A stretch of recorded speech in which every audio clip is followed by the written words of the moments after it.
pertama, sediakan butter dan dark coklat. Masukkan butter dan dark coklat ke dalam bekas tersebut. Kemudian cairkan dark coklat dan butter tersebut.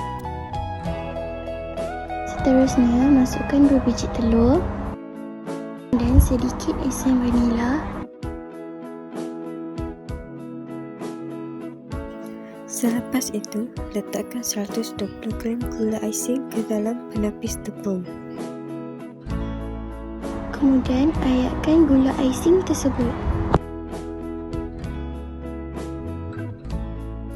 Setelah selesai, gaulkan sehingga sebati.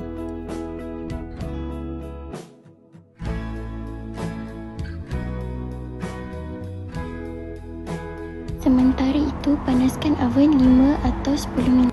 Selepas itu, pastikan coklat yang telah dipanaskan tadi sudah cair sepenuhnya. Kemudian, masukkan dark coklat yang telah didebus-boilkan tadi. Gaul rata campuran coklat yang telah dimasukkan ke dalam adunan telur.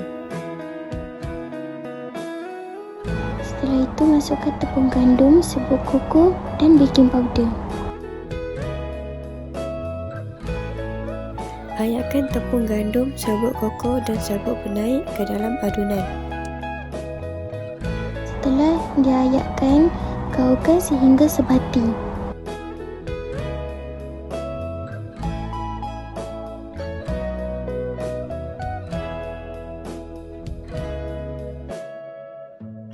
Letakkan kertas minyak ke dalam loyang, kemudian tuangkan adunan ke dalamnya.